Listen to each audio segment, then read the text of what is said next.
So hi aspirants, welcome to Power IAS. As you all know, हमने NCERT series को start किया हुआ है और हम स्टैंडर्ड 6 से लेकर के स्टैंडर्ड 12 तक के एनसीईआरटीज कवर कर रहे हैं जो हमारे यूपीएससी प्लस स्टेट पीसीएस जैसे एग्जाम्स के लिए इंपॉर्टेंट है। अभी हमने रिसेंटली क्लास 6 की एनसीईआरटी कवर कर ली, हिस्ट्री और पॉलिटी की, और 7th की हमने स्टार्ट कर दी हिस्ट्री। राइट, क्लास 6 की जो हिस्ट्री थी वो थी एंशिएंट इंडिया, प्राचीन भारत। 7th में हमारी है मिडिवल इंडिया, मध्यकालीन भारत। एक्चुअली में लोगों को ना ये हिस्ट्री बहुत बोरिंग लगती है, एंशिएंट और मिडिवल वाली, क्योंकि उनको लगता है बहुत कुछ रटने वाली चीज है।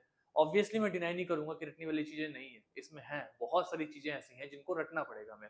बट 7th क्लास के एनसीईआरटीज में या 6 में ना मैंने कोशिश किया है कि उन फैक्ट्स को ना स्टोरी के फॉर्म में कनेक्ट कर सकूं, जिसके कारण आपको याद करने में थोड़ी सी आसानी हो। हमने क्लास 7 की ना पहले वाला एक लेक्चर डाल दिया जिसमें हमने स्टार्टिंग के 4 चैप्टर्स कवर किए, और उस लेक्चर के अंदर में जहां तक मुझे याद आ रहा है, as far as I am good recall, हमने दिल्ली सल्तनत और मुगल, ये दो इंपॉर्टेंट डायनेस्टीज को कवर अप किया हुआ है। राइट, और एक के स्टार्टिंग मैंने एक त्रिपार्टाइट स्ट्रगल कराया था जिसमें मैंने पाला, प्रतिहारा और राष्ट्रकूटा, इन तीनों के बीच में स्ट्रगल हो रहा है उसके बारे में डिस्कस किया था। तो ये हमने पिछले वाले लेक्चर में कवर कर लिया। राइट, आज का जो लेक्चर है इसमें हम बेसिकली आर्ट एंड कल्चर से रिलेटेड कुछ चीजें हैं जो स्टैंडर्ड 7 की एनसीईआरटी में दिया हुआ है, इस पार्ट को कवर अप करेंगे कि जो भी आर्किटेक्चर्स बने हैं किन के टाइम पे, दिल्ली सल्तनत के टाइम पे, मुगल्स के टाइम पे, उनका आर्किटेक्चर का पैटर्न क्या था, किस तरीके से बने, और क्या इवोल्यूशन, किस तरीके से वो अभी भी इवॉल्व हुए हैं। राइट, उस चीज को आज हम कवर करेंगे।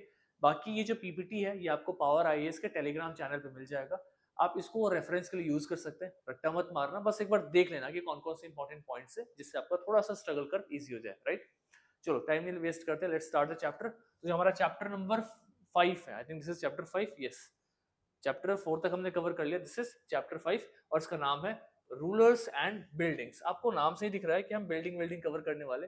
राइट, देखो बहुत डिटेल में स्टैंडर्ड 7 में नहीं दिया हुआ, एक सुपरफिशियल लेवल कवर किया, बट कुछ इंपॉर्टेंट पॉइंट्स है, कुछ इंपॉर्टेंट टर्म्स है, उन टर्म्स को पकड़ लिया ना तो प्रीलिम्स के क्वेश्चन निकल जाएंगे। बेसिकली उस पर थोड़ा ज्यादा फोकस करेंगे, बाकी थोड़ा रट्टा वहाँ टाइप है, आपको बताइए। Anyways will try to cover it.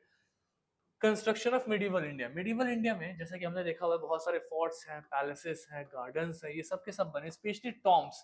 Tom's का ना कल्चर बहुत प्रमोट हो गया, मकबरा ये बहुत ज्यादा बनने लग गया। कहाँ? मिडिवल इंडिया में। अगर मैं टॉम्स की बात करूँ तो एक बहुत पॉपुलर टॉम है जो आपको नाम भी पता होगा, हुमायूं टॉम। राइट, देखो हुमायूं टॉम है कहाँ पे, तो ये है दिल्ली में। हुमायूं टॉम पॉपुलर क्यों है? क्योंकि एक्चुअली में ना हुमायूं की वाइफ, उनकी एक बेगम थी जिनका नाम आई थिंक बेगा बेगम है, आई थिंक बेगा बेगम, इन्होंने एक्चुअली में हुमायूं के लिए ये मकबरा बनवाया था after the death of Humayun. Right, Humayun को याद करो आपने, हमने बैटल में पढ़ा था अभी थोड़ी देर पहले मुगल्स में, तो हुमायूं ने अलग अलग बैटल्स लड़े थे, battle of Chausa, battle of Deora, battle of Kannauj, याद है? यहाँ तक कि हुमायूं और किसके, शेरशाह के बीच में बहुत लड़ाई हुई है। तो शेरशाह बहुत बार हुमायूं को डिफीट किया, और लास्ट में हुमायूं ने ईरान की मदद से शेरशाह को डिफीट किया था। उसके एक साल बाद में हुमायूं की भी डेथ हो गई थी। राइट, तो ये हमने बेसिक लेवल पे कवर अप किया हुआ था। तो हुमायूं का जो टॉम्ब है किसने बनाया? बेगा बेगम ने। और इसका चीफ आर्किटेक्ट कौन था जिसने इसको बनाने में मदद की, मतलब उसने पूरा डिजाइन किया? उसका नाम था Mirza Ghiyas Beg, Mirza Ghiyas Beg, if I am not wrong. Right, Mirza Ghiyas Beg, and this is Bega Begum. तो इस टाइप का ना टॉम्ब्स बहुत सारे बनने लग गए, फोर्ट्स बनने लग गए, पैलेसेस बनने लग गए, गार्डन बनने लगे, इस टाइप की चीजें बहुत देखने को मिली।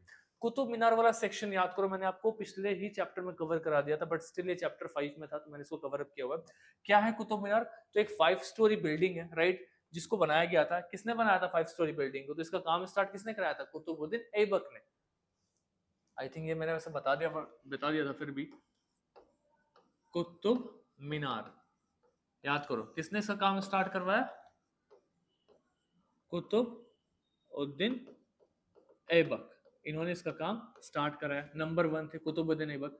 अब इसके आगे अगर हम कुतुबुद्दीन ऐबक के आगे चलते हैं तो इसके काम को खत्म किसने किया? इल्तुतमिश। क्यों? क्योंकि कुतुबुद्दीन ऐबक जी ने काम को तो लगा दिया था, बट फार इनकी डेथ हो गई थी चौगान खेलते हुए, पोलो खेलते हुए इनकी डेथ हो गई। फिर इल्तुतमिश जो कि इनके सन इन लॉ थे, राइट, इन्होंने इसको खत्म कराया था। इसमें अल्लाई दरवाजा किस में लगाया था? याद करो, अल्लाई दरवाजा एक ऐसा दरवाजा जो एंट्रेंस में लगा हुआ है, किसने लगाया था? अलाउद्दीन खिलजी ने इसमें क्या लगाया था? अल्लाही दरवाजा लगाया था। I think this is very clear, we are very clear on this part also. Sorry, okay, so we are clear on this part also. ये मेरा स्टंट मारने वाला आदत खत्म नहीं हुआ actually, sorry for this. Okay, इसके बाद से हमने क्या कवर किया? हाँ, इसमें ना जब बनाया गया था, चूंकि बहुत बड़ी इमारत है, तो बहुत बार ऐसा हुआ कि जब बिजली चमकी है, राइट, बहुत बार बारिश के टाइम पे ना, तो उसके ऊपर वाले मांझों को उसने हर्ट किया, उससे टूट गए कभी कभी, तो इसके कंस्ट्रक्शन में रिपेयर बहुत बार कराया गया है। तुगलक्स ने भी इस पे रिपेयरिंग का काम कराया है। जब मैं ये एम्पायर्स का नाम ले रहा हूँ तो गाइज आपको पता होना चाहिए कि हमने कौन सी 5 इंपॉर्टेंट डायनेस्टीज को कवर किया है स्लेव के अंदर में, याद करो फटाफट। सबसे पहली डायनेस्टी कौन सी थी? दिल्ली सल्तनत में स्लेव डायनेस्टी थी, राइट। दूसरे नंबर पे डायनेस्टी कौन सी थी स्लेव के बाद में जो आई थी, कौन सी आई थी गाइज? Slave dynasty. फिर खिलजी, राइट, जलालुद्दीन खिलजी, अलाउद्दीन खिलजी। उसके बाद से तुगलक, यस, तुगलक। तुगलक के बाद से हमने किसको कवर किया था? तो Tughlaq was there, and Tughlaq के बाद एक डायनेस्टी थी सैयद, राइट। और सैयद के बाद लास्ट में थी लोधी, और लोधी में कौन थे? इब्राहिम लोधी। किसके साथ लड़ाई हुआ? बाबर के साथ। First battle of Panipat, to be precise 1526, I think 21 April. देखो कितना इंटेलिजेंट हूं मैं, राइट।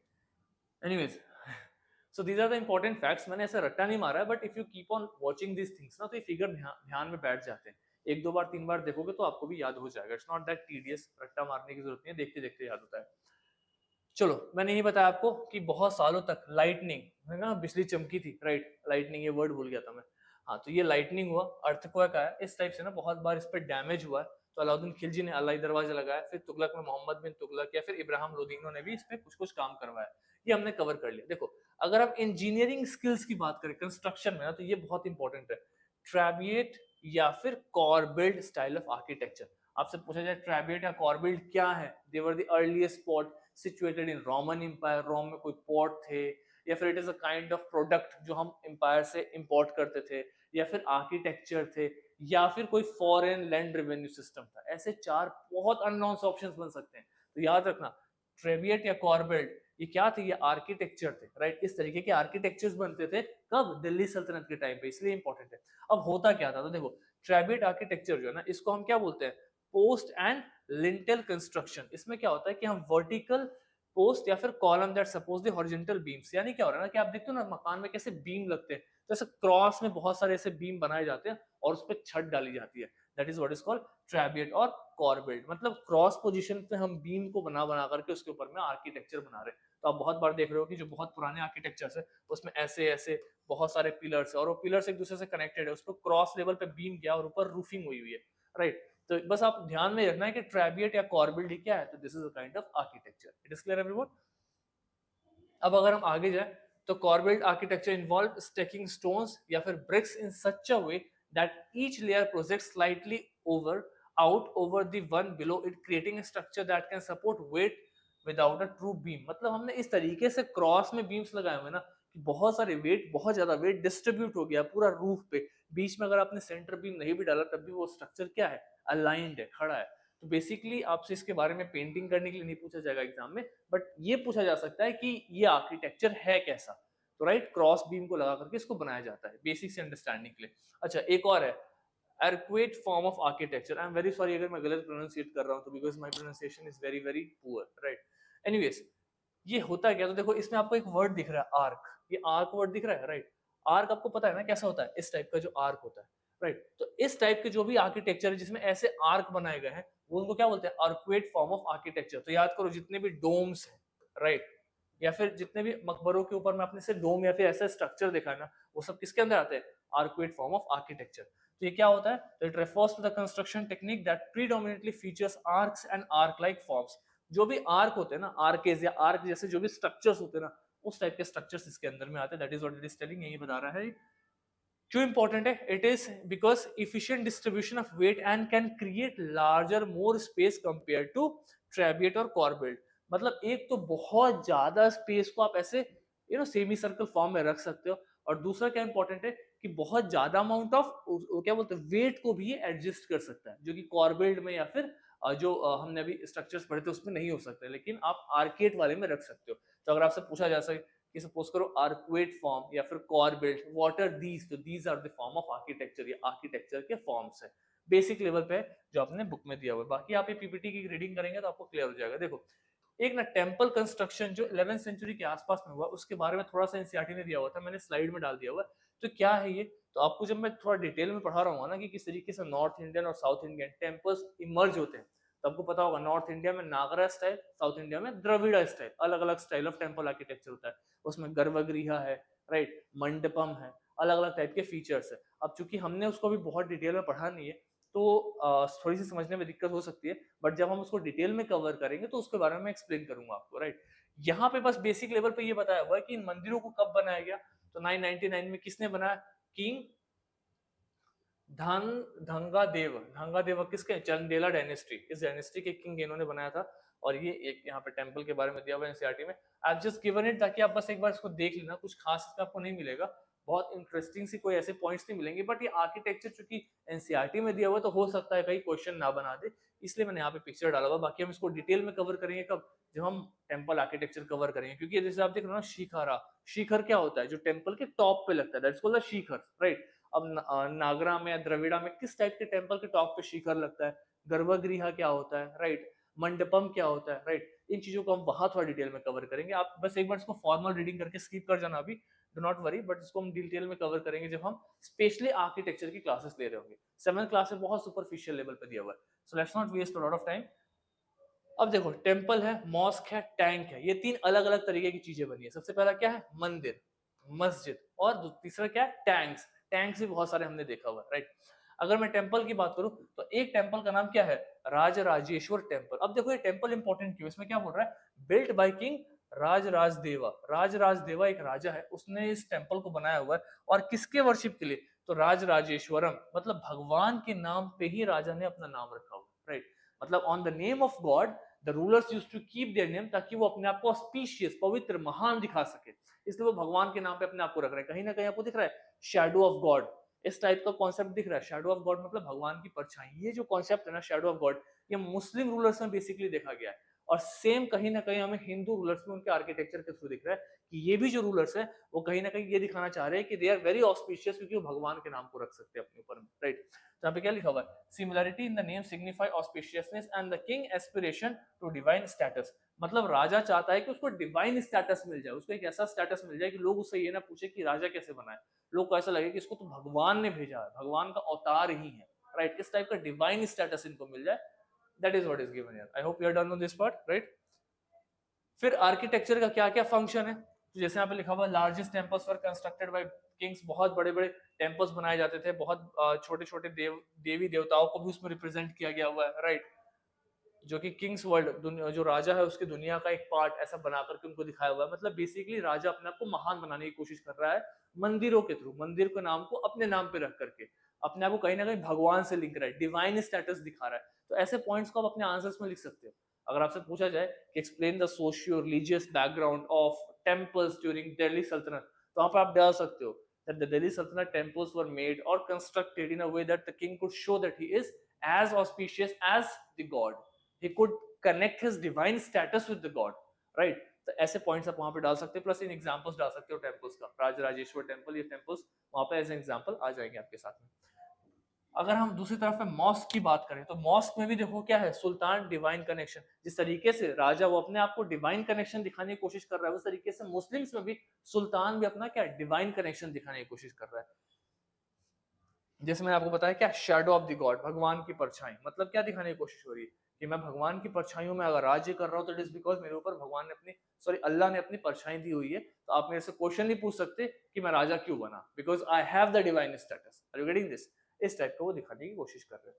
अच्छा, एक चीज और, बहुत बार लेक्चर्स में ना होता है ऐसे कि I want to say something but वो कुछ और निकल जाता है। फॉर एग्जांपल मैं लास्ट टाइम जब एक्सप्लेन कर रहा था तो मैंने अकबर को लेकर के इबादत खाना एक्सप्लेन किया, और गलती से मैंने अकबर की जगह बाबर बोल दिया कि इबादत खाना बना फतेहपुर सिकरी में, अकबर ने बनाया था। मैंने सब एक्सप्लेन किया और लास्ट में मैंने बोल दिया कि किसने बनाया, तो बाबर ने बनाया। मेरे दिमाग में अकबर चल रहा था, बट होता ना कभी कभी स्लिपिंग ऑफ द टंग, दिमाग में कुछ और चल रहा है और आप कुछ और गलती से बोल देते हो। तो उन चीजों को ना ऐसे दिल पे मत ले लेना, क्योंकि मैंने उसको ऑलरेडी एक्सप्लेन किया हुआ है, एंड आई कंसिडर की छोटी मोटी चीजों को आप समझ सकते हो, you are preparing for UPSC level exams. बाकी पीपीटीज हैं, बुक्स है, उससे आप कंफर्म कर सकते हैं। और ऐसे अगर कहीं स्लिपिंग ऑफ द टंग हो so please do not mind, I think you will not mind, but still I want to tell, क्योंकि बहुत बार लोग कमेंट बॉक्स में पॉइंट करते हैं, सर ये वाला पॉइंट आपने ये बोल दिया। अरे मैं वही समझा रहा हूँ, वो गलती से मैं बोल दिया, मैंने, मुझे खुद नहीं पता चला, रिकॉर्डिंग सुनने के टाइम आई फाउंड कि अच्छा मैं तो ये सोच रहा था, ये बोल दिया। Are you getting this? Anyways, coming back to the topic, यहाँ पे ना एक इस्लाम, एक मॉस्क है, क्या नाम है, कुवैत अल इस्लाम, एक मॉस्क है ये, राइट। इसका कुछ इंस्क्रिप्शन है जो अलाउद्दीन से लिंक करता है कि अलाउद्दीन को क्या एक दिखा रहा है कि अलाउद्दीन के पास भी क्या है, डिवाइन स्टेटस है राजा बनने का, एक मस्जिद का उसका कोई इंस्क्रिप्शन है जिससे ये पता चल रहा है अलाउद्दीन उसके पास क्या है, डिवाइन स्टेटस है, मतलब वो भगवान की परछाई एक तरीके से उसको राजा बनाया गया। और गेटिंग दिस, मतलब इससे क्या दिखाने की कोशिश हो रही है, इससे ये दिखाने की कोशिश हो रही है कि जितने भी आर्किटेक्चर जितने राजाओं ने बनाया है, सुल्तान्स ने बनाया है, कहीं ना कहीं उस आर्किटेक्चर के थ्रू उन्होंने अपना इमेज बड़ा करने की कोशिश की है। Are you getting this? इसी चीज को यहाँ पे अलग अलग फॉर्म्स में बताया गया है। अगर मैं कल्चरल सेंटर्स की बात करूं तो इसमें क्या दिया हुआ, new dynasties emphasize their moral right through the religious structure. अलग अलग डायनेस्टीज है, अलग अलग स्ट्रक्चर्स बना रहे हैं अपनी मोरल राइट्स को दिखाने के, कल्चर को स्प्रेड करने से ज्यादा वो अपने आप को एक्सप्लेन करने की कोशिश कर रहे हैं। तो कहीं ना कहीं ये सारी चीजें आपको डिवाइन स्टेटस से कनेक्ट होती हुई नजर आएंगी। The next thing is garden, tombs and fort. अभी तक हमने क्या क्या देखा था, हमने अभी तक फोर्ट्स देखे थे, टैंक्स देखे थे, टेम्पल्स देखे थे, राइट। अब थोड़ा गार्डन और टॉम्ब्स को भी देखेंगे। तो देखो मुगल के आर्किटेक्चर, याद करो मैंने लास्ट क्लास में क्या बताया था कि अगर मैं पेंटिंग की बात करूं तो पेंटिंग में टॉप पे कौन था, तो पेंटिंग में टॉप पे कौन था गाइस, मुगल के टाइम पे जहांगीर। जहांगीर के पीरियड में पेंटिंग टॉप पे थी, मतलब बहुत पेंटिंग इवॉल्व कर रही थी। लेकिन आर्किटेक्चर, इमारतें, इन सब इस तरीके की बिल्डिंग्स किसके टाइम पीरियड में बहुत ज्यादा बन रही थी, तो शाहजहां। मैंने बताया था आपको कहाँ कहाँ का किला बताया था, मैंने आपको बताया था आगरा का किला, राइट। मैंने आपको बताया था दिल्ली का लाल किला, मैंने आपको बताया था जामा मस्जिद, मैंने आपको बताया था ताजमहल। ऐसे बहुत सारे आर्किटेक्चर किसके टाइम पे इवॉल्व हो रहे थे, तो शाहजहां के टाइम पे। तो इट रीच्ड इट्स जेनथ, मतलब अपने टॉप पे किसके टाइम पे, शाहजहां के टाइम पे, right. who was personally invested in architecture, art and literature. तो I think we are covered on this points. ये जो मुगल के आर्किटेक्चर है, ये इंस्पिरेशन कहाँ से ले रहे हैं, किसको थोड़ा बड़ा कॉपी करने की कोशिश कर रहे हैं, तो ये लोग कहाँ के, जो सेंट्रल एशिया या जो पर्शियन स्टाइल है, इसको ना थोड़ा कॉपी करने की कोशिश कर रहे हैं। इट इज योर होमवर्क कि आप देखना कि पर्शियन स्टाइल ऑफ आर्किटेक्चर किसे बोलते हैं, central Asian style of architecture किसे बोलते हैं, ये आर्क जो हम गुंबद ऐसा बना रहे हैं, आर्क्स बना रहे हैं, इसके कॉन्सेप्ट्स कहाँ से आते हुए नजर आ रहे हैं, थोड़ा सा इस पे आप भी रिसर्च करेंगे, राइट। कुछ कुछ आर्किटेक्चर्स हैं, उनके फीचर्स के बारे में बताया हुआ है, राइट। जैसे सेंट्रल डोम हो गया, या फिर पिश्ताक हो गया, राइट। इसका मतलब क्या होता है, तो a towering dome and a tall gateway exemplified in Humayun's tomb. आपने देखा होगा कि हुमायूं टॉम में ना एक उसके टॉम के ऊपर में ऐसे एक आर्क बना हुआ है, राइट। वो जो बना हुआ है ना, वो कहीं ना कहीं इस टाइप के आर्किटेक्चर के अंदर में आता हुआ है। इस तरीके से एक और वर्ड है हस्ट बिहिस्ट। हस्ट बिहिस्ट क्या होता है, तो एक तरीके का एक सेंट्रल हॉल है जिसमें 8 रूम से वो घिरा हुआ है, जो कि क्या दिखाता है, पैराडाइज ऑफ इस्लामिक ट्रेडिशन, मतलब एक हॉल और वो 8 अलग अलग रूम से घिरा हुआ है। तो यहाँ पे क्वेश्चन कैसा बनेगा, यहाँ पे क्वेश्चन बनेगा कि हस्त बिहिस्ट क्या होता है, व्हाट इज हस्त बिहिस्ट, राइट। वहां पे आपको ऑप्शंस में देना होगा कि ये आर्किटेक्चर का एक तरीके का फॉर्म है। थोड़ा सा डिटेल में गया तो ये पूछ सकता है कि कितने रूम से घिरे होते हैं, तो 8 की जगह वहां पे 10 रूम कर सकता है, 7 रूम कर सकता है। थोड़ा सा इसको बस देखना है, यही से क्वेश्चन बनेगा। और ये सभी चीजें ना आपको स्टैंडर्ड बुक्स में भी बहुत रेयरली देखने को मिलेंगी, ये स्टैंडर्ड 7 की बुक में, that is why it is important. Pietra dura, आपको पता होगा प्यूट्रा ड्योरा कहीं ना कहीं हम पेंटिंग्स में इस्तेमाल करते हैं, बहुत पुराने तरीके की architecture, sorry not architecture, painting style है प्यूट्रा ड्योरा। तो इस टाइप की जो पेंटिंग स्टाइल है कहाँ कहाँ मिल रही है हमें देखने को, तो ऐसे ऐसे टॉम्ब्स में, बिल्डिंग्स में, राइट, फोर्ट्स में, उन जगहों पे देखने को मिलता है, राइट। रिवर फ्रंट गार्डन, जाहिर सी बात है आपके सामने जो गार्डन है उसके सामने रिवर बह रही है, इस टाइप का कुछ नेचुरल सा लुक। तो ये सब इनके पार्ट का इंट्रीगेट पार्ट है। आप हुमायूं टॉम्ब पे भी जाओ तो वहां भी आपको दिखाई देगा कि टॉम्ब के आगे से ना थोड़ा सा स्पेस है, लोग कह रहे हैं कि यमुना का पानी यहाँ तक आया करता था। ताजमहल देखने जाओ, वहां से यमुना गुजर रही है, राइट। अगर आप कश्मीर जा रहे हो तो शालीमार गार्डन देखने जाओ कश्मीर में, डल लेक उसके सामने है, मतलब जो शालीमार गार्डन है उसके जस्ट सामने डल लेक है। तो कहीं ना कहीं एक उनका स्टाइल होता था कि पानी होना चाहिए, पानी के सामने गार्डन होना चाहिए और वहां पे किला होना चाहिए, एक बहुत ही सैनरिक सा व्यू हो। Are you getting this? तो ये पूरा उनका पूरा आर्किटेक्चर का पार्ट है, this is the style of the architecture that they used to follow there. अगर मैं इनके नोटेबल मॉन्यूमेंट्स की बात करूं तो बहुत बेसिक्स है। ताजमहल, ताजमहल के अंदर में क्या है तो आपको पता है, व्हाइट कलर का मार्बल यूज करते हैं, शाहजहां ने बनवाया था, किसकी मेमोरी में बनाया था, मुमताज महल। आई थिंक इनकी थर्ड वाइफ थी, I am not sure second or third wife, but because on the memory of Mumtaz Mahal उन्होंने ये बिल्ड किया था। अच्छा, जब वाइफ के लिए आर्किटेक्चर बना रहे हैं तो एक और आर्किटेक्चर है, बीबी का मकबरा, कहाँ पे है, औरंगाबाद। औरंगाबाद कहाँ पे, महाराष्ट्र में। किसने बनाया, औरंगजेब ने बनाया अपनी वाइफ के मेमोरी में, बीबी का मकबरा। And on the other hand Taj Mahal किसने बनाया, शाहजहां अपनी वाइफ की मेमोरी में। It is clear? तो ये दो अलग अलग रूलर्स हैं मुगल्स के जिन्होंने अलग अलग मॉन्यूमेंट्स अपनी वाइफ की मेमोरी में बनाया। और वाइफ ने हस्बैंड की मेमोरी में क्या बनाया है, हुमायूं टॉम्ब, हुमायूं का मकबरा, राइट। किसने बनाया था, बेगा बेगम ने अपने हस्बैंड हुमायूं के डेथ के बाद में। मतलब मैं बस ऐसे ही बता रहा हूँ, it's just that to make you guys understand about this important facts, right. Ultimately ये मॉन्यूमेंट्स भी टॉम्बी का काम कर रहे हैं, उनकी डेड बॉडीज है उनके अंदर में। Anyways, coming back to the Red Fort. अगर मैं रेड फोर्ट की बात करूं तो रेड फोर्ट कैसा है आप सबको पता है, बहुत बड़ा सा पैलेस है दिल्ली के अंदर में, बहुत सारी ऑडियंस उसके अंदर आ सकती है, बहुत सारा गार्डन है उसके अंदर में। जामा मस्जिद को क्या बोलते हैं, वन ऑफ द बिगेस्ट मस्जिद इन इंडिया, राइट। तो क्या है, ग्रैंड मस्जिद है, non for its red sandstone and architecture and intricate detail. ये चीज हमेशा याद रखना। लाइक लास्ट टाइम भी जब मैं ऑफलाइन क्लास ले रहा था यूपीएससी वाले एस्पिरेंट्स का, तो मैंने उनको बताया था कि मिडिवल इंडिया में ना, खास करके मुगल्स के टाइम पे जितने भी मॉन्यूमेंट्स बने ना, दो चीज उसमें है कॉमन। एक तो रेड सैंडस्टोन और दूसरा व्हाइट मार्बल। जिस मॉन्यूमेंट को उठाओ उसमें मिलेगा। लाल किला में चले जाओ आपको रेड सैंडस्टोन मिलेगा, आप ताजमहल में जाओ व्हाइट कलर का आपको उसमें मार्बल मिलेगा, राइट। आप हुमायूं टॉम्ब में जाओ रेड सैंडस्टोन मिलेगा, राइट। तो ये कुछ ऐसे चीजें ना जो आपको सारे के सारे लगभग सारे मॉन्यूमेंट्स में देखने को मिलते हैं। Are you getting this? तो इसको आप यूज कर सकते हो as a tool in your answer writing. आप इसको याद करने में थोड़ा आसान होगा, you can use this, you can code this. उस तरीके से यहाँ पे शालीमार गार्डन का भी एग्जाम्पल दिया हुआ है कश्मीर में, जो मैंने आपको भी जस्ट एक्सप्लेन किया, राइट। तो इस टाइप के कुछ आर्किटेक्चर थे। अच्छा, आर्किटेक्चरल इनोवेशन, किस तरीके की इनोवेशन हुए, तो फ्यूजन ऑफ स्टाइल। फ्यूजन मतलब क्या होता है, जोड़ना, बहुत अलग अलग स्टाइल्स को एक साथ जोड़ा गया। कौन कौन से स्टाइल है, the Mughal successfully blended Persian, central Asian and Indian architectural elements. अभी मैंने थोड़ी देर पहले बताया कि आप जाकर के चेक करोगे कि पर्शियन आर्किटेक्चर के कौन कौन से एलिमेंट है, इंडियन के कौन कौन से हैं, और उसके साथ साथ में सेंट्रल एशिया के कौन कौन से। ये जो आर्क्स आप देखते हो डोम्स के ऊपर में, ये कहाँ के आर्किटेक्चरल स्टाइल है, आर यू गेटिंग दिस? तो ये सारे की सारी चीजों को उन्होंने फ्यूज करके एक नया आर्किटेक्चर फॉर्म बनाया, Mughal architecture. It is clear? तो मुगल आर्किटेक्चर एक्चुअली में किसी एक पार्टिकुलर जगह का नहीं है, सेंट्रल एशिया का, इंडिया का, और कहाँ का है, पर्शिया का, इन सबको एक साथ जोड़ा गया और फाइनली फ्यूज करके उन्होंने बनाया हुआ है। सिंबोलिज्म एंड मीनिंग, क्या मतलब है इसका, कि कहीं ना कोई रिलीजन से रिलेटेड मीनिंग, कोई ना कोई पॉलिटिकल मीनिंग, कोई ना कोई कल्चरल मीनिंग ही कन्वे कर रहे हैं। मतलब कोई टॉम बना दिया अपने हस्बैंड की मेमोरी में, किसी ने कोई बड़ी सी बिल्डिंग बनाई अपनी वाइफ की मेमोरी में, इबादत खाना बनाया गया, क्यों, ताकि हम अलग अलग रिलीजियस लोग वहां पे आकर डिस्कशन कर सके। सुलह कुल नाम की पॉलिसी हो वहां पे, राइट। किसने दिया था, अकबर ने दिया था। रिगार्डिंग दिस, मैंने लास्ट लेक्चर में गलती से बाबर बोल दिया था, बट अकबर ने दिया था, राइट। तो इस टाइप की जो भी चीजें है, ये कहीं ना कहीं आपको सिंबल और उसकी मीनिंग को एक्सप्लेन करने की कोशिश करिए, जितने भी आर्किटेक्चर्स बने। टेक्नोलॉजी अगर हम बात करें तो उस टाइम के हिसाब से तो बहुत एडवांस टेक्नोलॉजीज थी, राइट। रीजन और इंपायर, अगर हम रीजन और इंपायर की बात करें तो क्या लिखा हुआ है, the period between 8th and 18th century, 8वीं शताब्दी से लेकर के 18वीं शताब्दी, यानी कि 700 to around 1800, sorry 700 AD to 1700। ये मैंने कल के ही लेक्चर में पहले ही बताया था आपको, मेडिवल इंडिया स्टार्ट करती है 1000 साल, अर्ली मेडिवल से अर्ली मॉडर्न, ये वाला जो पार्ट है। यहाँ पे क्या होता है, witness significant cross fertilization of architecture across different regions of India. मतलब क्या, अलग अलग रीजन्स में, साउथ इंडिया, नॉर्थ इंडिया, इनको जोड़ करके एक नया आर्किटेक्चर बन गया। वे सारा टेम्पल आर्किटेक्चर, नागरा और द्रविड़ा को जोड़ करके, राइट। मुगल्स आए, इंडिया को कनेक्ट कर दिया कहाँ से, पर्शियन के साथ में, सेंट्रल एशिया के साथ में।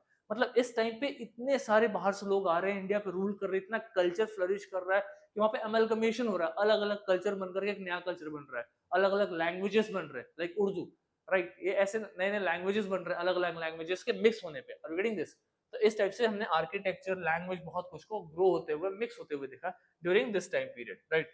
इसमें विजयनगर इंपायर भी एक बहुत मेजर रोल प्ले करता है, क्योंकि विजयनगर में कहीं ना कहीं down to the line Hinduism, brahmanical culture को बहुत प्रमोट किया गया था, उसके आर्किटेक्चर को बहुत प्रमोट किया गया था। क्या क्या ऐसे फैक्टर्स हैं, तो बहुत बेसिक्स, आप इसको एक रीडिंग करोगे तो आपको पता चल जाएगा। बट फिर भी इंक्रीज कंस्ट्रक्शन एक्टिविटी, बहुत ज्यादा ग्रोथ हो रहा था कंस्ट्रक्शन से रिलेटेड एक्टिविटी में, बहुत सारे नए नए लोग आ रहे थे अलग अलग टेक्निक्स को लेकर के, इसके कारण में हमने ग्रोथ देखा हुआ। ये सारे के सारे कैसे हैं, मेंस के पॉइंट है। अगर आपसे पूछा जाए कि what were the factors behind which there was a growth of lot of different kind of architecture during medieval India, मध्यकालीन भारत में किन कारणों से आर्किटेक्चर में बहुत बड़े स्तर पे बदलाव देखा गया, तो ये वो कारण है। Are you getting this? क्या क्या कारण है, कंस्ट्रक्शन एक्टिविटी बहुत बढ़ रही है, रीजनल इन्फ्लुएंसेस, क्षेत्र का जो अलग अलग क्षेत्र है ना, उनका बहुत ज्यादा इन्फ्लुएंस है उस आर्किटेक्चर में। राजपूत के थ्रू, जो राजपूत ने जो प्रोसेस था आर्किटेक्चर, कहीं ना कहीं उनका प्रोसेस भी कॉपी किया गया है मुगल्स के थ्रू। मतलब जो झरोखा है, दर्शन झरोखा से जो उनकी औरतें झांकती थी, ये झांकने वाली चीजें भी कहीं ना कहीं मुगल्स ने कॉपी किया हुआ है राजपूत से। तो अलग अलग जगहों से अलग अलग चीजों को कॉपी किया गया। रीडिंग दिस, नेक्स्ट है इंपीरियल पेट्रोनेज। इंपीरियल पेट्रोनेज मतलब मास स्केल पे उसको पेट्रोनेज किया जा रहा है, मतलब उसकी मदद की जा रही है कि वो एक्सपेंड करे, वो आगे जाए। इंपीरियल पेट्रोनेज, इस टाइप की चीजें वहां पे बहुत ज्यादा हो रही है। ये सब फैक्टर्स थे। एग्जाम्पल क्या है तो मैंने आपको बता दिया, मुगल का रीजनल आर्किटेक्चर, राइट। बांग्ला डोम, थोड़ा सा देखना है कि बांग्ला डोम क्या है। तो क्या होता था, from Bengal and incorporated Gujarat and Malwa influence in their buildings at Fatehpur Sikri. जो बिल्डिंग बनाई गई है फतेहपुर सीकरी में, उनमें इन जगहों का कोई ना कोई आर्किटेक्चर को कॉपी किया गया है, यूज किया गया है। इसमें एक वर्ड यूज हो रहा है गुजराती। याद करो मैंने गुजरात से रिलेटेड क्या बताया था फतेहपुर सीकरी को, कि अकबर जब गुजरात जीतता है ना, तो उस जीत की खुशी में उसने शहर को बनाया था, that is called Fatehpur Sikri. It is clear. So this is what is given out here. तो आप इसको एक बार रीडिंग कर लेंगे। So this is very very easy and very clear. So this is how chapter 1 ends there. तो हमने chapter 1 के अंदर में क्या देखा गाइस, हमने चैप्टर 1 के अंदर में बेसिकली ये देखा कि किस तरीके से अलग अलग आर्किटेक्चर ग्रो कर रहे हैं, और किस तरीके से ये आर्किटेक्चर के थ्रू इंपायर में अलग अलग तरीके के वेरिएशंस देखने को मिल रहा है। Now the next thing is town traders and craft person. कैसे अलग अलग टाउन ट्रेडर और क्राफ्ट पर्सन काम कर रहे हैं। तो देखो, अगर हम सेंटर्स की बात करें ना, तो चोला डायनेस्टी का ना कैपिटल होता था तंजावुर। तंजावुर एक कैपिटल होता था चोला डायनेस्टी में। और ये इंपॉर्टेंट क्यों है, क्योंकि उसका स्ट्रेटेजिक लोकेशन किस जगह पे होता था, तो कावेरी रिवर के पास होता था। कावेरी रिवर ना हमेशा न्यूज में रही है हिस्ट्री में, क्योंकि वहां पे ना विजयनगर वालों ने लड़ाई करने की कोशिश की है, आसपास में ये चोल वालों ने भी लड़ाई करने की कोशिश की है, क्योंकि कावेरी के डेल्टा के पास ना बहुत फर्टाइल जमीन थी, बहुत ज्यादा उपजाऊ होता था। That is why it is important. Architecture बहुत ज्यादा फ्लरिश हो रहा था। एडमिनिस्ट्रेशन हब कौन, तंजावुर एडमिनिस्ट्रेशन हब था। वहां पे बहुत सारे नए नए प्रशासनिक चीजें होती थी, अलग अलग लेवल पे एडमिनिस्ट्रेशन डिवाइड किया गया था, ग्रास रूट पे भी लोकल लीडर्स को अपॉइंट किया गया था। तो इन कारणों से जो तंजावुर है चोला डायनेस्टी के अंदर में ना एक एडमिनिस्ट्रेटिव हब की तरह आ रहा था, उभर रहा था, राइट। डिसेंट्रलाइज था इनका सिस्टम, कहीं ना कहीं नीचे स्तर पे भी पावर्स को इन्होंने डिसेंट्रलाइज किया हुआ था। That is what is important.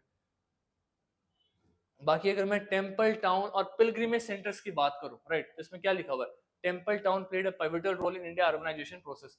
Temples का, टाउन्स का बहुत बड़ा रोल रहा है इंडिया में अर्बनाइजेशन बढ़ाने में, मतलब शहरीकरण करने में। इन चीजों का बहुत बड़ा एक रोल रहा है। क्या क्या कैरेक्टरिस्टिक्स रही है टेम्पल का, तो सबसे पहले तो इकोनॉमिक हब। आप जो आज मंदिर देख रहे हैं जहां पे लोग जाके पूजा कर रहे हैं, उस टाइम पे मंदिरों में सिर्फ पूजा नहीं होता था। उस टाइम में लोग मंदिर में जाते थे, वहां पे पढ़ाई भी होता था, इकोनॉमी से रिलेटेड चीजें भी की जाती थी, वुमेन्स दिन भर बैठ के अपना काम भी करती थी। मतलब टेम्पल मंदिर सिर्फ पूजा का एक जगह नहीं था, मंदिर एक सामाजिक स्तर पे लोगों को एक साथ ला करके कनेक्ट करने का भी जगह था। मतलब पूरा सोसाइटी वहां बैठ करके डिस्कस करता था कि क्या प्रॉब्लम्स है, क्या सॉल्यूशन है, इकोनॉमी कैसे ग्रोथ करे, कौन कौन बेरोजगार है, कौन अच्छा काम नहीं कर रहा, बच्चों को कैसे पढ़ाएं। इस लेवल पे मीटिंग्स होती थी मंदिरों में। अभी भी गांव में ऐसी मीटिंग्स होती है, बहुत रेयरली। बाकी जगह तो मंदिर में आप सिर्फ पूजा हो रही है, लेकिन उस वक्त एक इकोनॉमिक हब था, एक सोशल सेंटर था। देखो आप लिखा हुआ है, temple authority over finance, trade, banking and community warfare, fostering social development. अलग अलग लेवल पे समाज को डेवलप करने का काम भी हम किससे करते थे, टेम्पल्स की मदद से करते थे। That is why temple is important. Now अगर मैं टेम्पल टाउन की बात करूं, तो टेम्पल टाउन में सबसे पहला कौन है, तंजावुर। किसका कैपिटल था, चोला साम्राज्य, राइट। उसके बाद से कौन है, भीला वाशमी, कहां पे है ये, मध्य प्रदेश में। फिर सोमनाथ, कहां पे है ये, गुजरात में। फिर कांचीपुरम, कहां पे, मदुरई में, right, Tirupati, very very important, south India में। और वृंदावन, आप सबको पता है वृंदावन कहां पे है, यूपी में, राइट। सो ये वो जगह है जहां पे टेम्पल्स बहुत फ्लरिश कर रहे हैं। तो अगर आपसे पूछ दिया जाए कि टेम्पल आर्किटेक्चर क्यों फ्लरिश किया, कौन कौन सी शहर है जहां पे टेम्पल फ्लरिश हो रहे थे, यानी कि बढ़ रहे थे, तो आपके पास में आंसर होगा। क्यों फ्लरिश किया, क्योंकि लोग मीटिंग्स के लिए, बात करने के लिए, पढ़ाई के लिए, समस्याओं का समाधान करने के लिए मंदिरों में आया करते थे। राजा मंदिर इसलिए बनाते थे ताकि मंदिर के साथ साथ वो खुद को भी डिवाइन नेचर देख सके, भगवान का एक रूप दिखा सके। तो कहीं ना कहीं मंदिर एक सोसाइटी को, समाज को ड्राइव करने का एक सेंटर हो गया था, जहां पे लोग आते थे, सिर्फ पूजा नहीं करते थे, बल्कि समाज से रिलेटेड जो भी समस्याएं थी या फिर खुशियां थी, वो सब एक साथ बनाते थे, सेलिब्रेट करते थे। दैट इज वाई मंदिर इज वेरी वेरी इंपॉर्टेंट। मंदिरों का बहुत बड़ा रोल रहा है अर्बनाइजेशन, शहरीकरण करने में। प्लस कुछ इंपॉर्टेंट मंदिर थे जिन्होंने शहरीकरण किया, मैंने उसका नाम बता दिया आपको, तंजावुर, कांचीपुरम, राइट, ये जो Somnath. These are the examples जो अपने मेंस के आंसर में कोट कर सकते हैं। अच्छा, एक अजमेर क्यों इंपॉर्टेंट है ये, क्योंकि अजमेर में ना एक्चुअली जब चौहान का कैपिटल था, बाद में क्या होता है कि एक पिलग्रिमेज सेंटर बन जाता है। पिलग्रिमेज सेंटर मतलब एक ऐसी जगह जहाँ पे लोग पूजा पाठ करते हैं।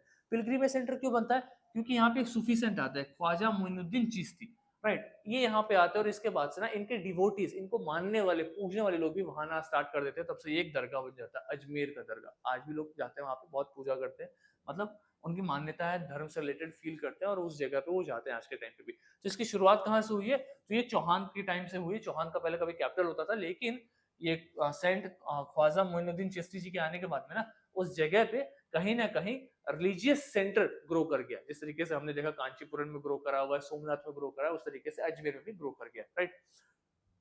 तो इसका कंक्लूजन क्या है? तो मैंने बता दिया कि टेम्पल्स बहुत इंपॉर्टेंट रोल प्ले कर रहे थे अर्बनाइजेशन में, और वही सब चीजें यहाँ पे दी हुई है। आप रीड करेंगे, this is done, we have completed this. अगर हम क्राफ्ट की बात करें तो थोड़ा सा इंपॉर्टेंट है, देखो। Specialised craft person played vital role in India society contributing to various sector. कुछ स्पेशलाइज्ड क्राफ्ट पर्सन थे, वो कुछ ऐसा काम करते थे जिसके कारण ना सोसाइटी डेवलप कर रही थी। सबसे पहला है बीदरी वर्क। बीदरी क्या होता है? तो बिदार एक बहुत इंपॉर्टेंट जगह बन गया था जहां पे कॉपर और सिल्वर इनको बनाया जाता था।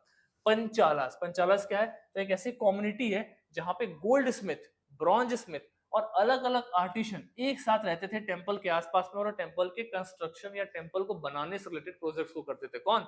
पंचालास। कौन है ये? तो अलग अलग कॉपर स्मिथ हो गया, आयरन स्मिथ हो गया, इनका वहीं पे काम था, उस जगह को ग्रो कर देते। वीवर्स, बुनाई उनाई करने वाले, this is important. And specialised craft person, जैसे कॉटन को लेकर के कुछ स्पेशलाइज्ड क्राफ्ट करना है, तो ये सब वो लोग होते थे जो कहीं ना कहीं टाउन्स में क्राफ्ट लेकर के आते थे, मतलब टाउन्स को प्रमोट करते थे। शहरों को बनाने में मंदिरों का जितना रोल है ना, उतना रोल इन क्राफ्ट्स का भी है, उतना रोल बिजनेस का भी है, क्योंकि इन क्राफ्ट के कारण ना बिजनेस ग्रो होना स्टार्ट हुआ। Are you reading this? इस तरीके से अर्बनाइजेशन हमने मेडिवल इंडिया में देखा, आर्किटेक्चर के थ्रू, क्राफ्ट के थ्रू। हम्पी की बात करें, मसूलीपट्टनम या सूरत, तो देखो ये कुछ ऐसे शहर है ना जो कैपिटल रह चुके हैं किसी बड़े एम्पायर का। हम्पी क्यों इंपॉर्टेंट है? विजयनगर में कुछ टाइम तक कैपिटल था हम्पी। तो यहाँ पे सिर्फ ट्रेड ही डेवलप नहीं हुआ है, हम्पी में मंदिर भी डेवलप हुए हैं, क्योंकि जो विजयनगर वाले रूलर्स है, विजयनगर हम जब डिटेल में पढ़ेंगे 11th में तो पता चलेगा, वो हिंदुइज्म को प्रमोट करते थे। हरिहरा बुक्का, इन्होंने इसको शुरुआत की थी। इसमें अलग अलग डायनेस्टी भी आई है, राइट। तो जितनी भी डायनेस्टीज आई थी वो कहीं ना कहीं हिंदुइज्म को, ब्राह्मणिकल कल्चर को बहुत प्रमोट कर रही थी, इसलिए हम्पी में ना बहुत सारे टेम्पल आर्किटेक्चर देखने को मिले। बाकी आप इसको एक बार रीडिंग करेंगे, things will be done and there, done at all. इसके बाद से क्या है? सूरत। सूरत क्यों इंपॉर्टेंट है? तो सूरत तो बहुत टाइम से इंपॉर्टेंट है, एंशियंट टाइम से इंपॉर्टेंट है, क्योंकि सूरत में ना जो पोर्ट्स थे ना, याद करो मैंने एंशियंट जब पढ़ा रहा था 6th क्लास का, तब बताया था कि आपको रोमन इंपायर से ट्रेड सूरत के थ्रू होता था। क्यों? क्योंकि जो सिल्क रूट था जो चाइना से आता था, उसको पार्थियंस ने रोक दिया था। अगर आपने वो लेक्चर देखा था आपको याद आ रहा होगा। दूसरा रीजन मैंने क्या बताया था आपको इसके साथ में? दूसरा रीजन मैंने आपको ये बताया था कि सूरत से ना हम घोड़े मंगवाते थे ईरान से, क्योंकि ईरान के घोड़े one of the strongest forces मानते थे। तो सूरत का पोर्ट बहुत इंपॉर्टेंट रहा है। मुगल्स के टाइम पे भी सूरत का जो पोर्ट था वो क्या था? Gateway of western trade. तो आप देख रहे हो, अगर आपने सिर्फ कोर कॉन्सेप्ट पकड़ लिया ना, तो एंशिएंट का आंसर हो या मेडिवल का आंसर हो, अब बहुत फ्लॉलेस लिख सकते हो, बिना किसी बुक या बिना किसी कंटेंट की रिक्वायरमेंट के। किसी XYZ का कंटेंट नहीं पढ़ना, बस आपको कॉन्सेप्ट बिल्ड करना है। अगर आपने ये क्लिक कर लिया कि सूरत इंपॉर्टेंट कैसे है, तो आप इसको एंशिएंट में यूज करोगे, मेडिवल में और मॉडर्न में भी करोगे। देखो सेम कॉन्सेप्ट यहाँ लग रहा है, एंशिएंट में मैंने सेम बताया था, और सेम चीज यहाँ मेडिवल में भी लग रहा है, राइट। एक गेटवे है, वहां से हम ट्रेड कर रहे हैं, यही चीज हमने एंशिएंट में भी देखा था। तो मतलब कहने का मतलब ये है कि फैक्ट्स याद नहीं करना है, आपको क्रोनोलॉजी के साथ में कॉन्सेप्ट बिल्ड करना है। कॉन्सेप्ट बिल्ड हो गया ना, history will be a piece of cake. चलो आगे चलते हैं। तो इस तरीके से चीजें डेवलप हो रही थी, बस आपको एक बार रीड करना है। स्टोरी है बेसिकली और कुछ भी नहीं है, मैं आपको कॉन्सेप्चुअल अंडरस्टैंडिंग दे रहा हूँ। बाकी आप अगर इसको एक बार रीड करोगे ना, थिंग्स आर वेरी क्लियर, कुछ फैक्ट नहीं है, बस एक स्टोरी है। ये पॉइंट्स इंपॉर्टेंट इसलिए क्योंकि मेंस में आपके अलग अलग डायमेंशंस को खोलेंगे। रिगार्डिंग दिस, इस पर हम क्वेश्चन प्रैक्टिस करेंगे पावर आईज का टेलीग्राम चैनल पे, आप खुद आंसर लिख के दिखाओगे इन डायमेंशंस की हेल्प से। नेक्स्ट है fishing in troubled water, Masulipatnam. Masulipatnam में क्या होता था? फिशिंग होता था। क्यों इंपॉर्टेंट है? आंध्र प्रदेश का एक पोर्ट था जहां पे बहुत ज्यादा कंपटीशन होता था अलग अलग ट्रेडिंग ग्रुप्स का 17वीं सेंचुरी के आसपास में। मतलब डच आ रहे हैं, इंग्लिश आ रहे हैं, राइट, अलग अलग फॉरेन कंपनीज आ रही हैं, यूरोपियंस आ रहे हैं, कहाँ? मसूलीपट्टनम में। और सबके बीच में कंपटीशन चल रहा है अपना ट्रेड ग्रोथ को लेकर के, इसलिए ये जगह बहुत इंपॉर्टेंट है। मोनोपोलीज देखने को मिला हमें, अलग अलग मुगल रूलर्स थे, उन्होंने कुछ कुछ काम किया, वो सब हमने इसको देखने को मिला हुआ है। यूरोपियन एक्सप्लोरेशन एंड कॉलोनाइजेशन, बहुत बेसिक्स है। यूरोपियंस ने कैसे एक्सप्लोरेशन स्टार्ट किया, तो आपको बता दूं, वास्को डी गामा इंडिया आते हैं, कब आते हैं? 1498 में, right. City cap hope, city of cap hope कुछ करके, अफ्रीका के नीचे वाला सिटी, वहां पे आके रुके और फिर वहां से वो धीरे धीरे करके इंडिया है। इंडिया में कहाँ पे आते हैं? तो इंडिया में कैलिकट के पास आते हैं, that is in Malabar coast. India का जो केरला वाला पार्ट है ना, मालाबार, यहाँ पे कैलिकट है, यहाँ पे आता है कौन? Vasco D gamma. कब आता है? 1498। इसको वेलकम किया था किसने? King of Zamorin. जैमोरिन का एक राजा था जिसने वास्को डी गामा का वेलकम किया था। मतलब आप लोगों को लग रहा होगा मैंने इतने फैक्ट्स कैसे याद किए, एक्चुअली में जब आप बार बार पढ़ोगे ना चीजें तो आपको याद हो जाती है, राइट। इन सबको मॉडर्न इंडिया में कराऊंगा, बट ये चूंकि मेडिवल एक ऐसा पॉइंट है ना जो एंशियंट को भी जोड़ रहा है प्लस मॉडर्न को भी जोड़ रहा है, इसलिए थोड़ा सा ये मतलब दोनों का ओवरलैपिंग है, राइट। इसके लिए टेंशन नहीं करो, सब मैं कराऊंगा। एक्चुअली ये सब मैंने ऑफलाइन बैचेस में कराया हुआ है एस्पिरेंट्स को, जब मैं क्लासेस ले रहा हूँ तो वहां पे मैंने सब कवर अप कराया हुआ है, इसलिए थोड़ा सा डन एंड देयर याद हो जाती है, बट आपको भी याद हो जाएंगे, कोई दिक्कत नहीं। तो वास्को डी गामा आता है, राइट, यही मैं कह रहा था, कैप ऑफ गुड होप यहाँ से, और इंडिया में आता है 1498 में, that is what I was saying, right.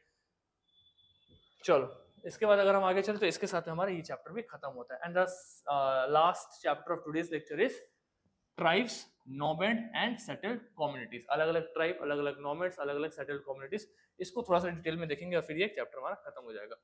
होता क्या है ना कि चूंकि जब डेवलप हो रहा है शहर, अलग अलग लोग यहाँ पे आ रहे हैं, तो अलग अलग ट्राइब्स, अलग अलग नोमैड्स और अलग अलग तरीके के ना जो लोग हैं जो आउटस्कर्ट्स में रह रहे हैं शहरों में, वो मेन स्ट्रीम में खुद को जोड़ने की कोशिश कर रहे हैं। याद करो मैंने पिछले लेक्चर में क्या बताया था कि जो वर्ण व्यवस्था थी, वर्ण व्यवस्था किसके टाइम पे थी? तो ये एंशियंट के टाइम पे थी। जब इसमें मिडिवल इंडिया से अलग अलग ट्राइब्स आकर के जुड़ने लग गए तो वर्ण व्यवस्था ही बाद में किसमें कन्वर्ट हो जाती है? तो इसके अंदर में एक नया फैक्शन आता है, इसको हम क्या बोलते हैं? Caste system. Caste system develop कर जाता है, राइट। क्यों? क्योंकि बहुत सारे लोग हैं जो ब्राह्मण्स में भी अलग अलग एक्टिविटीज कर रहे हैं, जो पूजा करा रहे हैं, अलग अलग तरीके के ब्राह्मण्स अपने आप को बता रहे हैं, वहां से कास्टिज्म आ गया। कोई मिश्रा हो गया, कोई शर्मा हो गया, कोई तिवारी हो गया, कोई चौबे हो गया, इस टाइप के अलग अलग कास्ट डेवलप होना स्टार्ट हो गया। और गेटिंग दिस, तो ये हो क्यों रहा है? क्योंकि अलग अलग ट्राइब्स इसमें अपने आप को जोड़ती हुई नजर आ रही है। वही यहाँ पे ट्राइबल सोसाइटीज के बारे में बताया हुआ है। थोड़ा सा आगे जाए तो कौन है ट्राइबल पीपल? तो ये ट्राइबल पीपल कौन है? तो ये एक्चुअली में ट्राइबल हिस्ट्री को लेकर के बताया हुआ है कि स्कैंट मतलब एक ऐसे सेक्शन है, एक ऐसे लोग हैं जो मेन स्ट्रीम से थोड़े बाहर रहते हैं, और वो रिकॉर्ड्स में उनके बारे में उतना ज्यादा नहीं लिखा हुआ है। जैसे गोंड्स हैं, गोंड ट्राइब के बारे में भी हम पढ़ेंगे, राइट। फिर संथाल हो गए, इन ट्राइब्स के बारे में पढ़ेंगे। ऐसे ट्राइब्स है जो मेन स्ट्रीम से थोड़ा सा हटके। ट्राइब और आप में क्या फर्क है कि अगर आप सपोज करो आज 2024 में जी रहे हो ना, तो जो आज जंगल में ट्राइब रह रहा है ना, वो आज से 500 साल या 200 साल पुराना समय में जी रहा है। अभी भी वो 1824 में जी रहा है। 1824 में जैसे लोग कपड़े पहनते थे ना, उस टाइप के कपड़े भी आज नहीं पहन रहा, वो उस टाइप के खाने भी नहीं खा रहा, उससे भी पिछले वाले जमाने में जी रहा है। रिगार्डिंग दिस, तो यही डिफरेंस है आप में और ट्राइब्स में। उनको मेन स्ट्रीम में लाना इंपॉर्टेंट है, और ये हिस्ट्री में भी हमेशा से रहा है। उनको लेकर के बहुत ही कम रिटर्न रिकॉर्ड्स हैं, और ज्यादातर तो बोली गई बातें हैं। याद करो मैंने जब आपको एंशिएंट पढ़ाया था तो मैंने आपको बताया था कि कभी भी हिस्ट्री को ना राजा के आसपास लिख दी गई कि राजा क्या कर रहा था, राजा कैसा था, राजा ने क्या महानता की, प्रयाग प्रशस्ति या कुछ भी। देखो हिस्ट्री में बहुत कम वेटेज दिया गया है फिशरमैन को, फार्मर्स को। Are you getting this? तो इसीलिए ट्राइब्स के बारे में भी बहुत कम बताया हुआ है। That is why they are very very important. Geographical distribution की बात करें तो ट्राइब्स के जो साइज है ये सब अलग अलग जगह के हिसाब से चेंज हो रहे हैं। जैसे कुछ ट्राइब्स का यहाँ पर नाम दिया हुआ है, खूंखार हो गया, घखार हो गया, लंघा हो गया, राइट। ये सब अलग अलग ट्राइब्स है जो अलग अलग जगहों पे रह रही है। मैंने एक लिस्ट बना दिया, आपको दे दूंगा। हाँ ये है कौन सी जगह पे कौन सी ट्राइब रह रही है। गाइस दिस इज अ रट्टा मार थिंग, इसमें हम कुछ नहीं कर सकते। आप अपने हिसाब से न्यूमोनिक्स लेकर के इसको याद करना, क्योंकि इंपॉर्टेंट है। क्वेश्चन पूछ दिया अगर सपोज करो गद्दी, ये ट्राइब कहाँ मिलती है, तो ये मिलती है वेस्टर्न हिमालय, राइट। तो इस टाइप से आपको उसको याद करना पड़ेगा। आपको, मेरे को, किसी को भी इसको रट्टा ही मारना पड़ेगा। There is no way out, right. तो मैंने इसका एक लिस्ट बना दिया है, बाकी टेलीग्राम पे आपको मिल जाएगा, पावर आइस के चैनल पे पीपीटी, वहां से आप इसको याद कर सकते हैं। अगर आप एनसीईआरटी रीडिंग कर रहे हैं, जो कि मैं सजेस्ट करूंगा, इससे पहले कि आप एनसीईआरटी बुक को देखो, वहां पे ट्राइब्स ना बुक्स के अंदर बहुत रैंडम तरीके से लिखी हुई है। मैंने उसको निकाल करके एक जगह सेग्रीगेट किया है। तो अगर आप टाइम बचाना चाहते हैं तो यहाँ से आप उसको देख सकते हैं। बाकी आप रिवीजन के लिए बुक रीडिंग जरूर करना, right. So this is what is different tribes जो अलग अलग जगहों पे मिलते हैं इंडिया में। अगर हम इसका हिस्टोरिकल इंटरेक्शन देखें तो ये इंपॉर्टेंट है। एक यहाँ पे ट्राइब है चेरोस, इनको ना किसने डिफीट किया? राजा मान सिंह। राजा मान सिंह कौन है? ये वही राजा है जिन्होंने अकबर के साथ में हल्दी घाटी के युद्ध को लड़ा था। जब हम आगे पढ़ेंगे तो डिटेल में पता चलेगा। राजा मान सिंह ने किसको डिफीट किया? चेरोस। जो कहने के लिए ट्राइब है, लेकिन ये इतनी यूनिटी में ना कि इनको बड़े बड़े राजाओं को हराना पड़ रहा था। क्यों? क्योंकि अपराइजिंग कर देंगे उस जगह पे ना, रिवोल्ट करना स्टार्ट कर देंगे, राइट। राजा मान सिंह कौन था? तो अकबर का फेमस जनरल था, मैंने इसको कवर करा दिया। हाँ, under Aurangzeb Mughal forces captured many Chero fortress. Aurangzeb के टाइम में भी इन्होंने चेरो को बहुत ज्यादा टारगेट किया हुआ है और इसको हराने की कोशिश की है। Many Bhil clans became settle agriculturist and zamindars. Bhil जो ट्राइब्स है ना, बहुत सारे लोग इसके या तो एग्रीकल्चर में आ गए या फिर जमींदार्स बन गए बाद में, जब ये अपने आप को मेन स्ट्रीम मीडिया से जोड़ते हैं तब। अगर हम देखें कि नोमैड लोग कैसे रह रहे थे, तो ये थोड़ा सा बेसिक्स है, बट आई थिंक आपको पता है। नोमैड्स मतलब क्या होता है, एक जगह से दूसरी जगह जाना, गाय को लेकर के, नॉट द गाय बट बकरी को लेकर के, या फिर जो वुल शिप्स है उनको लेकर के टहल रहे हैं, उससे दूध निकाल रहे हैं, उस पर डिपेंड कर रहे हैं, एक जगह से दूसरी जगह मौसम के हिसाब से चल रहा है। That is what is the work of tribes, sorry nomads, यही यहाँ पे लिखा हुआ है कि पेस्टोरल कम्युनिटी एक जगह से दूसरी जगह जा रही है। इकोनॉमिक एक्टिविटी क्या है, तो बंजारा है, एक जगह पे कोई चीज खरीदा उसने, वहां से वो ट्रेवल करते हुए जाएगा, दूसरी जगह जाकर के वो बेच देगा। तो बंजारों का ना बहुत बड़ा रोल रहा है मेडिवल इंडिया में, बहुत सारे राइटर्स ने बंजारों के ऊपर में लिखा हुआ है। ऐसा कहा है कि बहुत सारे ऐसे बंजारास थे जो बहुत बड़े बड़े अमाउंट में चावल धान गेहूं लेकर के आते थे, और ऐसी जगहों पे जहाँ पे चावल धान गेहूं नहीं होते, फॉर एग्जाम्पल राजस्थान का कोई बंजर एरिया है, वहां पे अनाज नहीं हो रहा, वहां पे बंजारा आते थे और नॉर्थ बेल्ट से अनाज लेके आते थे गंगा वैली के आसपास, और वहां पे जाकर के बेच देते थे। तो बंजारों का एक बहुत बड़ा रोल रहा है ट्रेड में, कि वो ट्रेड कॉमर्स को प्रमोट कर रहे हैं, क्योंकि बंजारों की एक खासियत होती है, वो एक जगह नहीं रहते हैं, वो क्या करते हैं, मूव करते हैं, मूवमेंट, घूमते रहते हैं। तो घूमेंगे तो जाहिर सी बात है एक जगह का सामान दूसरी जगह ले जाकर के बेचेंगे। That is the work of Banjaras, right. हाँ, ये प्रीलिम्स के लिए क्या इंपॉर्टेंट है, इनका जो कैरावन था, जो ग्रुप था, जिस ग्रुप के साथ ये घूमते थे, उसको क्या बोलते थे, टांडा। इसको याद रखना। तो अगर पूछ दे tanda in medieval India is related to, तो किसी से related, caravan of nomads, Banjaras, Banjaras का ग्रुप कैरावन, इसको क्या बोलते थे, टांडा। ऐसे बहुत सारे इंपॉर्टेंट पॉइंट्स आपको दिखेंगे जो मैं आपको बता दूंगा, बाकी आप रीड कर लेंगे, दिस इज डन। हाँ, कास्ट सिस्टम और जाति कैसे इवॉल्व हुआ, मैंने आपको सेम चीज बताया पिछले लेक्चर में भी और अभी भी, कि बहुत सारे नए नए लोग थे जो उस वर्ना सिस्टम में ऐड होने लग गए, और उसके कारण में वर्ना सिस्टम के अलग अलग सेक्शंस निकल गए जो कि जाति की सिस्टम बन गई। तो आप इसको रीड करेंगे, the same thing is there, we have covered this. Rajput clans कैसे राइज कर रहे हैं, तो आपको मैंने पिछले बार भी बताया था एंशिएंट इंडिया में भी, कि बहुत सारे ऐसे ट्राइब्स है, जैसे हुनास हो गए, सतवाहनास हो गए, जो पहले वो ट्राइब थे, लेकिन वो राजा बन के खुद को या तो ब्राह्मण बना लिए या फिर राजपूत के अंदर में आ गए। तो जैसे ही वो राजपूत में आए तो अलग अलग क्लैंस बन गए, चंडेला, चालुक्य, ये सब पावर इनको मिलने लग गया, और वहां से जाकर के राजपूत में भी ना अलग अलग डिवीजन आ गया, चौहान बन गए, राजपूत में भी तोमर्स बन गए, ऐसे अलग अलग राजपूत राजा आना स्टार्ट हो गए। मतलब ये क्या है, this is just the conceptual part जो हमने पिछले क्लासेस में कवर किया, just a sharp revision of the same thing, right. Okay, अगर हम क्लोजर लुक देखें गॉन्ड्स, गॉन्ड्स के बारे में, तो थोड़ा सा यहाँ पे फैक्चुअल पार्ट कुछ निकल करके आएगा, एक बार इसको देख लो। गॉन्ड की सिस्टम और सोसाइटी कैसी होती थी, तो बहुत बड़े फॉरेस्ट में रूल करते थे। गोंडवाना, गोंडवाना लैंड आपको पता है, इससे इनका नाम गॉन्ड निकला है। शिफ्टिंग कल्टीवेशन का इस्तेमाल करते थे, और इन्होंने अपने एम्पायर को ना छोटे छोटे क्लैंस में डिवाइड कर दिया, मतलब एक बड़ा सा एम्पायर को छोटे छोटे राजाओं में डिवाइड कर दिया। एक छोटा सा राजा छोटे से एरिया को रूल करता था। देखो वही चीज चल रहा है जो हमने एंशिएंट में पढ़ा था, राइट। फ्यूडल लॉर्ड्स, मेडिवल में पढ़ा सामंता, उसके बाद हमने क्या पढ़ा, इक्ता, मतलब एक बड़ा सा एम्पायर छोटे छोटे लोग में डिवाइड कर दिया गया, छोटा सा राजा उस एरिया को रूल कर रहा है, बस सेम चीज चल रहा है, कुछ भी नया नहीं है, एग्जैक्टली यहाँ पे वही चल रहा है। Large Gond kingdom emerged with the Garha कंगटाना being one of the most prominent, ये बहुत इंपॉर्टेंट है। गरहा कटांगा, गरहा काटांगा कौन था, तो Garha Katanga had a centralized and administrative system with garh and barhots, मतलब गरहा काटांगा गौंड सिस्टम का एक बहुत बड़ा सा क्लैन था। तो इस क्लैन का नाम याद रखना, Garha Katanga belongs to which of the following tribes, तो आंसर क्या होगा, Gonds. This is why Garha Katanga is important. I am sorry if I am pronounciating it wrong, मेरे प्रोनाउंसिएशन उतनी अच्छी नहीं है, बट ये फैक्ट्स इंपॉर्टेंट है, इसलिए इसको ध्यान में रख लेना, राइट। चलो नेक्स्ट है सोशल चेंजेस, इन्फ्लुएंसेस। तो वही बात है, किस तरीके से सोशल चेंजेस और उनके बीच में इन्फ्लुएंसेस देखने को मिले हुए, मैंने सेम स्टोरी में बताया हुआ। थोड़ा सा आपको एक चीज यहाँ पे हिंट दे रहा हूँ कि हुआ क्या ना, the emergence of large state led to the division of Gond society, बड़े बड़े स्टेट बनने लग गए, तो गौंड सोसाइटी में अलग अलग तरीके का डिवीजन हमें देखने को मिला। इसमें ब्राह्मणास जो थे ना, इनको बहुत पावर मिला, और लैंड ग्रांट मिलने लग गया गौंड राजा, मतलब गौंड जब वो राजा बन गया ना, तो अपने आप को जस्टिफाई करने के लिए ब्राह्मण्स को बहुत लैंड ग्रांट देने लग गए, कि आपके अंदर हम भू दाम कर रहे हैं, हिंदी में क्या बोलते हैं इसको, ब्रह्म दया, जो हमने पिछले लेक्चर्स में पढ़ा था।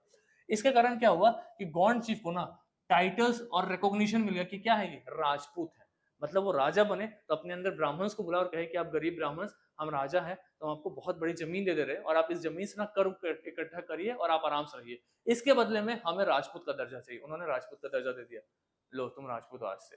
अब वो राजपूत क्लैन के अंदर में आ गया, मतलब क्या है, बहुत सारे ट्राइब्स हैं जो क्या हो रहा है, वर्ना सिस्टम के अंदर में घुस रहे हैं, और जाति बन रही है, अलग अलग जातियां निकल के आ रही है। सेम चीज यहाँ पे हो रहा है जो मैंने बताया था। इसी में एक कहानी है रानी दुर्गावती और उनके रेसिस्टेंस की। हुआ क्या है, रानी दुर्गावती कौन थी, विडो ऑफ दलपत। दलपत कौन थे, एक रूलर थे, right, ruled on behalf of her young son Vir Narayan. इनका एक बेटा था, उसका नाम था वीर नारायण, बहुत छोटा था, तो छोटा था इसलिए इसके जगह पे रानी दुर्गावती राज्य कर रही थी।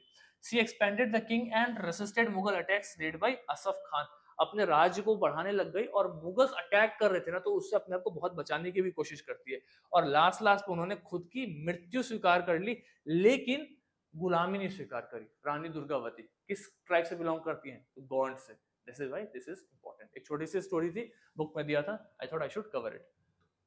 मुगल कन्क्वेस्ट होता है तो जैसा कि मैंने बताया आपको, मुगल्स ने किसको डिफीट किया? गौंड को डिफीट किया और उन्होंने किस पार्ट को कैप्चर कर लिया? गरहा काटांगा, जो गौंड का एक बहुत बड़ा सा टेरिटरी था, जो अलग क्लैन था, उसको उन्होंने कैप्चर कर लिया। गढ़ा काटांगा मैंने भी बोला था किस ट्राइब से बिलोंग करता है? गौंड ट्राइब से बिलोंग करता है, right.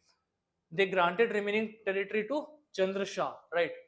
Despite the fall of Garha Katanga, Gond king survive but became weaker. मतलब क्या हुआ कि गौंड किंग तो सरवाइव कर गए लेकिन अब कमजोर हो गए, क्योंकि भाई एक बड़ा सा एरिया था जिसपे उनकी पूरी रेवेन्यू डिपेंड करती थी, गरहा काटांगा।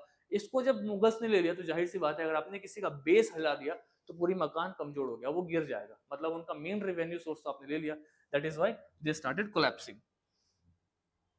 अब यहाँ पे एक दूसरा आता है अहोम माइग्रेशन। अहोम, अहोम कहाँ से रिलेटेड है? असम से, राइट। तो हमने अभी गौंड को पढ़ा, गौंड से रिलेटेड क्या क्या पढ़ा? रानी दुर्गावती पढ़ा, अभी काटांगा जो इनका एक स्पेस था, एरिया था, उसको लेकर के पढ़ा, प्लस वो किस तरीके से एक्सपेंड हो रहा था, किस तरीके से उन्होंने ब्राह्मण्स को ब्रह्म दिया, लैंड ग्रांट देकर के खुद को राजपूत कन्वर्ट कर लिया।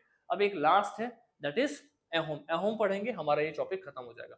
अहोम्स में क्या है कि अहोम एक्चुअली में ना म्यांमार से माइग्रेट करके ब्रह्मपुत्रा के पास में आ गए 13th सेंचुरी में।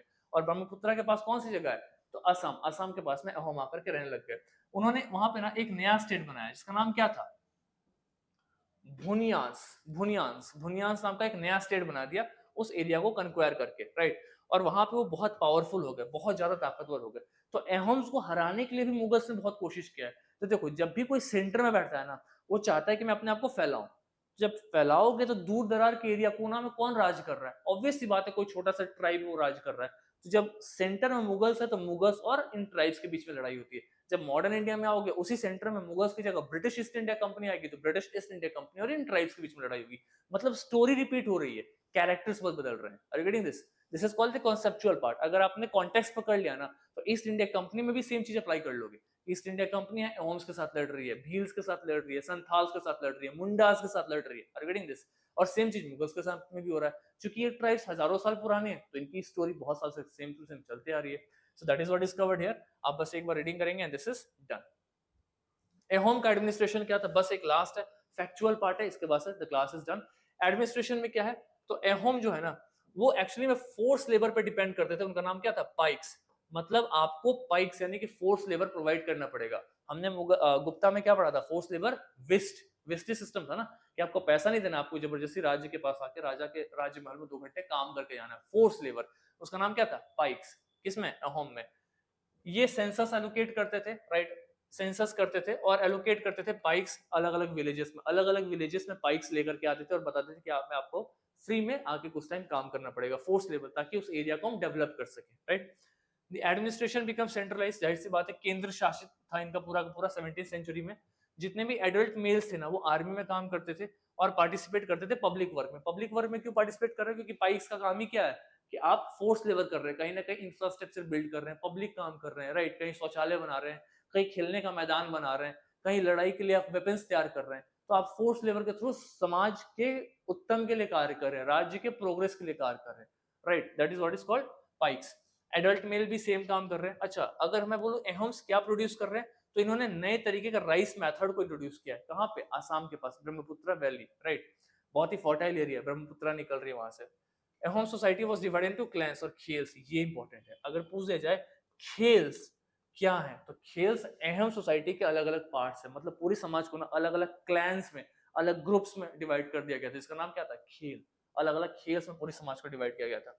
Artisan become the neighbouring kingdom and land ownership vested in the village communities. वही बात है कि पूरे विलेज, पूरे समाज को ना लैंड ओनरशिप दे दिया गया था, राइट। पूरे समाज उस जमीन को हेल्ड करता था और अपने हिसाब से लैंड रेवेन्यू बनाता था। तो ये एक बेसिक सी अंडरस्टैंडिंग है अहोम को लेकर के। अपने ट्राइबल भगवान, ट्राइबल गॉड की पूजा करते थे। ब्राह्मण का इन्फ्लुएंस यहाँ भी देखना स्टार्ट हो गया। जाहिर सी बात है धीरे धीरे करके जब ये मेन स्ट्रीम से जुड़ने लग गए तो मेन स्ट्रीम में हेड कौन बैठा है? ब्राह्मण। उसका इन्फ्लुएंस भी यहाँ पे आना स्टार्ट हो गया, राइट। हिंदुइज्म बहुत प्रीडोमिनेंट, हिंदुइज्म यहाँ पे बढ़ने लग गया। शिव सिंह, शिव सिंह के दौरान, शिव सिंह इनका एक राजा था अहोम में, उसके टाइम पे हिंदुइज्म प्रमोट हो रहा था and Ahom retain some traditional belief और इनके अलग अलग क्या होते हैं, Ahom society valued literature theatre and historical work. कौन? बुरांजीज। बुरांजीज क्या है? तो बुरांजीज अहोम समाज का हिस्टोरिकल वर्क, जो भी ऐतिहासिक किताबें हैं वो अहोम्स में क्या कहे जाएंगे? बुरांजीज कहे जाएंगे। खेल अहोम समाज में क्या कहा जाएगा? अलग अलग ग्रुप्स को खेल कहा जाएगा। कौन सा राजा था जिसके टाइम पे हिंदुइज्म अहोम समाज में प्रमोट हो रहा है? शिव सिंह था।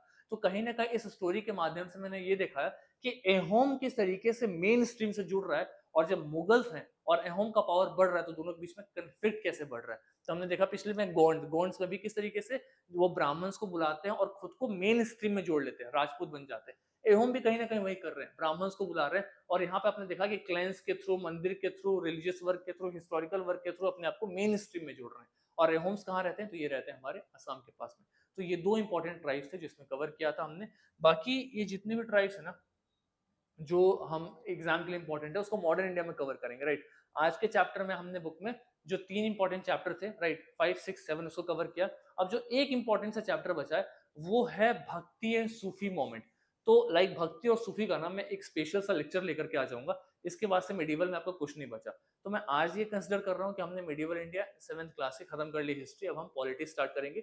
बस एक इंपॉर्टेंट चैप्टर बचा हुआ भक्ति और सूफी, राइट। तो उसको ना थोड़ा सा डिटेल में पढ़ाऊंगा मैं हायर क्लासेस में, क्योंकि बहुत बेसिक सी चीजें लिखी हुई हैं, सुपरफिशियल लिखी हुई हैं, थोड़ा डिटेल में उसको कवर करेंगे, राइट। तो अभी के लिए हमने क्लास 7th की अपनी हिस्ट्री कवर कर ली है। आप चैप्टर 7 तक पूरा रीड कर सकते हैं। 8, 9, 10 बहुत बेसिक्स है, प्लस 9, 10 में ना मॉडर्न इंडिया है, तो मॉडर्न इंडिया ऑब्वियसली हम स्टैंडर्ड 8 में कवर करेंगे, राइट। तो उसको वहां पे हम बैकग्राउंड के साथ कवर कर लेंगे। सो बाय नाउ हमने क्या क्या कवर कर लिया गाइस? क्लास 6 की हिस्ट्री पॉलिटी, क्लास 7 की हिस्ट्री हमारे 2 लेक्चर्स के थ्रू खत्म हो गई है। अब 7th की पॉलिटी आएगी, इसके बाद से 7th में हमारा खत्म हो जाएगा। 8 का हम हिस्ट्री पॉलिटी खत्म करेंगे और एक बार में 6, 7, 8 का ज्योग्राफी खत्म कर लेंगे। फिर 6 से लेके 8 तक हमारी NCERTs will be done. 9, 10th की NCERTs are not very very important for UPSC, क्योंकि उसमें वर्ल्ड हिस्ट्री वाले सेक्शंस कवर्ड है। तो हम 11, 12th की ओल्ड एनसीईआरटी कवर करेंगे, राइट। तो उस तरीके से हमारा जो एनसीईआरटी सीरीज है धीरे धीरे करके खत्म हो जाएगा।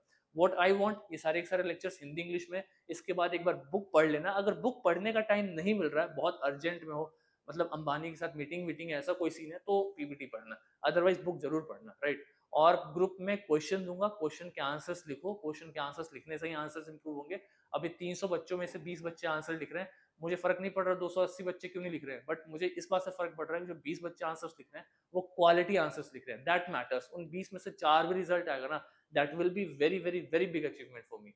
तो what I want you guys कि आप आंसर राइटिंग जरूर पार्टिसिपेट करो। मेंस के जितने डायमेंशंस में करा रहा हूं ना, जीएस 1, 2, 3, 4 छोड़ दो सारे नोट्स, बस इसके डायमेंशंस को पकड़ के चढ़ो। जिसका एनसीईआरटी कवर है ना उसका सारा एग्जाम निकलेगा। तो with this I would like to end this lecture, right, it's been too late now and see you soon. मिलते हैं अगले लेक्चर में स्टैंडर्ड 7 के पॉलिटी के साथ में। And all the best guys, study well, study hard, and yes we can definitely do it. So good luck, thank you so much.